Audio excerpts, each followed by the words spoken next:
Hello, I'm Angela Princeville, and as some of you may know, I like to think of myself as the poster girl for marriage contracts and cohabitation agreements. I mean, the number of times in my work where people have been surprised about the consequences of, cohabitation or marriage, it's just, mind-boggling things that we take for granted as lawyers that a lot of people don't realize that's the consequence of entering into a relationship or marriage.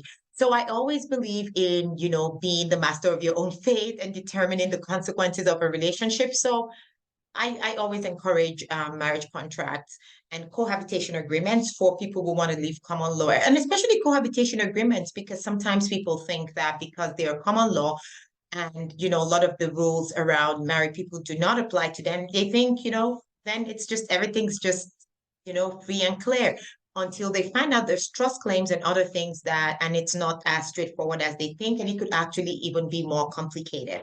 So that is why I am a big fan and promoter of marriage contracts and cohabitation agreements. But what happens where a person has a cohabitation agreement, breaks up, and then makes up again? So let me be clear. If you have a cohabitation agreement and then you separate, clearly, whatever the terms of the cohabitation agreement would guide what happens post separation, right? If you guys say, well, we're not dividing properties at all, then in the event of a separation, that's what happens. But what happens in a situation where you have an agreement, you break up, then you make up, and then you break up again? Does that original agreement still work? Is it still valid? And that's an issue that is not uncommon. And so I'm hoping to address that today. It actually was addressed in a recent decision by the Court of Appeal in Krebs versus Cote. And I mean, this decision is a little over, it's more than a year old, but it's just something, it's a question that I've been asked a couple of times recently. And I'm like, I should share this information. So what happens? So in this case, Krebs, who is and Cote were in a common law relationship. The relationship was on and off from about 2006 till 2019. And for most of the relationship, they lived in Mr. Krebs' home. Then the parties separated for the first time in 2012. In 2013, they reconciled and they started living together again in Mr. Krebs' home. And at that point, they entered into a cohabitation agreement.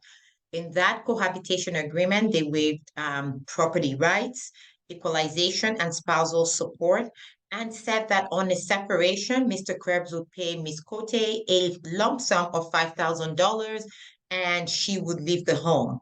It also said that if the parties got married, the cohabitation would automatically become a marriage contract. So that was January 2013. Later in 2013, the parties separated again. Mr. Krebs paid the $5,000 as agreed under their cohabitation agreement, and Ms. Cote moved out of the home. Then, come 2014, the parties reconciled and then got married. In 2019, the parties who are now married separated for the final time. So the question now became, following this final separation, are the parties still bound by the cohabitation agreement that they entered into in January 2013? And just in case you weren't keeping up, remember that in January 2013, the agreement said, once they get married, whenever they get married, it would automatically become a marriage contract. And it also said that Ms. Cote would receive $5,000 if the parties ever separated. And they did separate in 2013, and she did receive the $5,000. But now they've made up and even gotten married, and now they've separated finally. So the parties really wanted to know, is this original agreement still of any force and effect? And the court said yes. So the court, the judge at the motion said, sorry, it was no longer, gosh, the Court of Appeal did say yes, but we'll get there. But firstly, the motions judge said, no, it is no longer of any force and effect. And the judge, gave reasons for that. But in essence, it said, the parties from based on the first time that they broke up and having Mr. Krebs haven't paid that $5,000 to Miss Cote, that the cohabitation agreement was exhausted and was no longer of any force or effect. The parties, I mean, of course, it was appealed. And so the parties find themselves in front of the Court of Appeal of Ontario. And the Court of Appeal disagreed with the motions judge, saying that the rule, this rule which applies, and the rule that the motion judge's decision would be valid if this were a separation agreement. But I'll talk about that in a separate video. So just staying on track. The Court of Appeal said no. For cohabitation agreement, it does not, it does not become exhausted. It doesn't become of no force and effect anymore just because the parties have separated and then, subsequently reconcile. And there's good logic for this, right? Because, if the idea is you enter into a cohabitation agreement to have terms that would be of, if, that would be of, that would be effective or that would guide your cohabitation and then would, set out what should happen in the event of a separation. So even though you separate and then you resume cohabitation, it makes sense for it to still apply because it just means that it explains what would happen the next time if you do separate. So you're sort of not getting into a position that is worse than where you were previously. And that's kind of the logic. And there's this concern that if cohabitation agreements just became of no effect once people separated and then reconciled and all that, then people could do that strategically, right? And that would just be a very easy way for all cohabitation agreements to be set aside.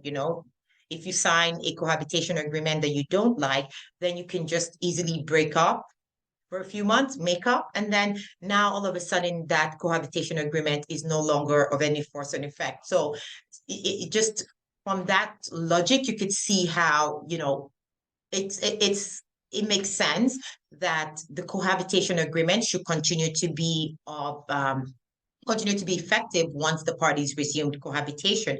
And that's what the courts found. However, the Court of Appeal did not create a presumption that, cohabitation agreements would always be valid following reconciliation. They just said, we would look at what each agreement, each person, each situation, and we would see what the agreement and the people's and the circumstances of what the agreement says and the circumstances of the parties. So in this particular case, the Court of Appeal says, well, there is nothing, restricting the application of their cohabitation agreement to a defined time. There's no restrictions in their agreement that, following a resumption of cohabitation after separation, that the agreement would no longer apply. So given the terms of the parties' agreement in this case, the Court of Appeal says, no, the cohabitation agreement in this case is not terminated and should continue to apply. And the way the courts, actually, I'm going to put a particular paragraph in this case where the court says, reading the contract as a whole, in the context of the relationship of the parties at the time it was signed, I conclude that it was intended to apply despite the separation and subsequent reconciliation preceding the final separation. So, the court also looked into the fact of that $5,000 that I had mentioned earlier, that Mr. Krebs had paid Ms. Cote, and the court said, no, that in and of itself does not exhaust the cohabitation agreement. It doesn't have any bearing. It doesn't, the agreement is still valid. So the bottom line is, if you want to make sure that your agreements are clear. That's the first thing. It's always important to have a clear agreement, and that's why it's appropriate to have legal representation when drafting your agreement and make it, it's good, it's worthwhile to make it clear what you want to happen if there's a reconciliation for example. So say include something along the lines of if we separate and then reconcile, the terms of this agreement will continue to apply, or something along those lines. But in any case, if you do already have a marriage contract that doesn't say that, no need to panic. It's fine. So long as there's nothing in your agreement that to the effect that your agreement is no longer valid after a first separation, then you can count on this case to say, to for the position that your agreement is valid. So I'm going to say that again. If you're this, do not panic if your agreement isn't specific about what happens if you separate and reconcile and all, and subsequently separate again. That's all fine.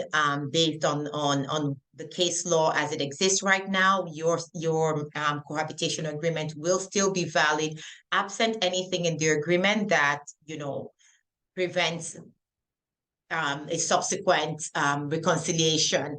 Voiding the contract, if there's no such thing, then just rest easy knowing that the case law protects you. And even though you've separated before and you get back together and you separate again and you go have sort of that tumultuous relationship, if you have a cohabitation agreement, it would still be valid. And of course, by extension, a marriage contract. So the moral of that story is do get a cohabitation or marriage contract if you do not have one.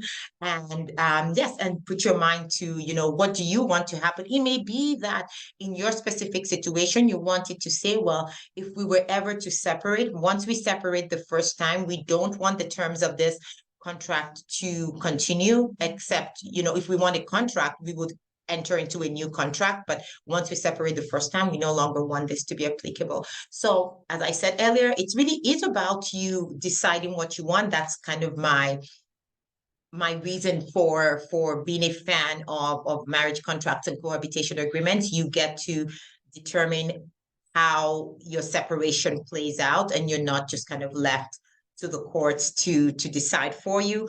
Unfortunately, sometimes people try to set aside agreements, as in this case, and the courts have to weigh in on the issue. But good thing it's happened in this case, so it doesn't necessarily have to happen in yours. We can take the lessons and kind of move on from there.